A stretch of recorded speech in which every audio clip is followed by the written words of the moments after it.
Essa explicação é coerente, mas coloca toda a culpa da pobreza nos colonizadores.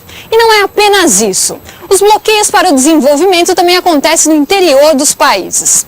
As elites políticas de um país impedem as reformas modernizadoras para poder concentrar a riqueza em suas próprias mãos. As elites gastavam e gastam muito ainda em vários países com algumas obras e também com a compra de armas e equipamentos militares. E gastavam pouco com a saúde e com a educação, comprometendo assim a qualidade dos recursos humanos, a qualidade de vida das populações. No século XIX, o capitalismo industrial tinha muitas vantagens com a exploração colonial. As potências colonizadoras adquiriam matérias-primas e produtos tropicais e, em troca, forneciam produtos industriais. Eram trocas desiguais que traziam grandes lucros às economias industriais. Mas depois da Segunda Guerra Mundial, os interesses das potências industriais eram outros. O desenvolvimento da economia delas estava cada vez mais ligado às descobertas técnico-científicas. Repara só, Vicente, ó. Essas empresas são de potências industriais, se instalam em países pobres, usam a matéria-prima e a mão de obra barata desses países, então... É também um tipo de exploração, né? Mas será que também não é um tipo de dominação, Vicente? E o pior é que é uma dominação muito mais sutil do que antigamente, né? Ah, isso é. No lugar da dominação imposta pelo Estado colonialista, começou a se esboçar uma dominação mais sutil, que vinha diretamente do setor privado, das grandes empresas transnacionais. É por isso que no começo, os novos estados nacionais resistiram aos investimentos estrangeiros, para não ficar à mercê dos interesses e dos investimentos das grandes empresas. Por causa da Guerra Fria, nos últimos 50 anos, os países pobres receberam auxílio dos países ricos. Nos primeiros anos de auxílio, as pessoas acreditavam que o desenvolvimento, o progresso econômico e o fim da pobreza seriam possíveis com a chegada das grandes indústrias. Os países industriais transferiram para alguns países subdesenvolvidos as siderúrgicas, as indústrias de alumínio, as indústrias químicas e os setores da mecânica pesada. Mas foi um erro de avaliação.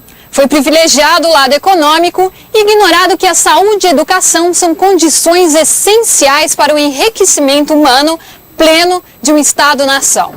O ponto de referência para as políticas de desenvolvimento é sempre, em primeiro lugar, a educação básica de qualidade. Nas últimas décadas, os países industrializados deram créditos e financiamentos para os países subdesenvolvidos. Isso possibilitou taxas de crescimento econômico altas, mas aumentou a dependência entre eles. Com a crise econômica dos anos 70, os preços das matérias-primas caíram e as taxas de juros se tornaram insuportáveis. Como os países pobres não conseguiam pagar as dívidas, o crescimento econômico foi bloqueado. E para tentar enfrentar o endividamento externo, muitos países restringiram os investimentos públicos e agravaram ainda mais o quadro econômico e social.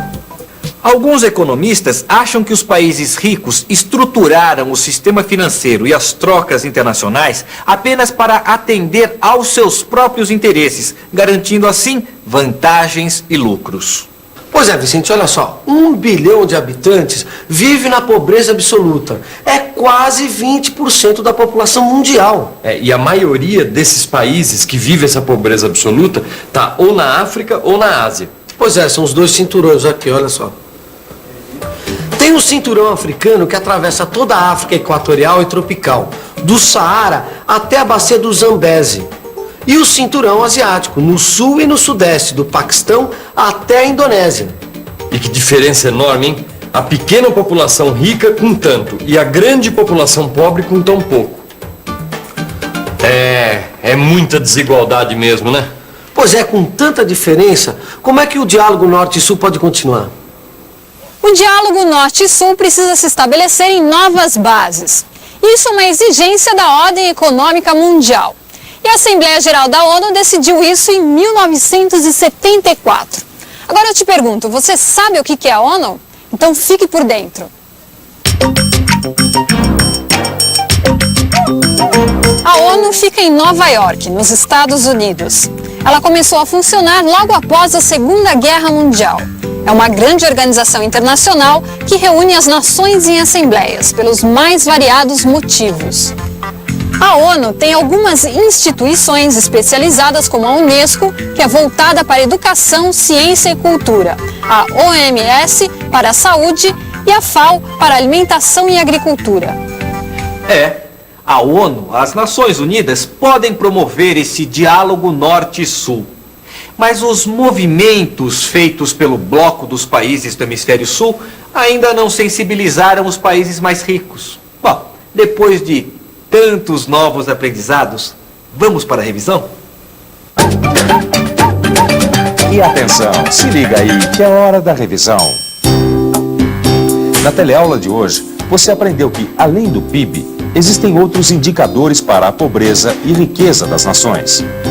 Aprendeu também a teoria que tenta explicar a pobreza do Hemisfério Sul como decorrência da exploração colonial. Viu que depois da independência, os países industrializados deram créditos e financiamentos para os países pobres, que se endividaram. Por último, você viu que o diálogo Norte-Sul é de extrema importância para a ordem econômica mundial e que vai ser a grande tarefa da ONU nos próximos anos. Essa teleaula teve um assunto muito importante para nós brasileiros. Afinal, a gente convive todos os dias com a riqueza e com a pobreza. Mais um bom motivo para ler e estudar bastante. Até a próxima. Até!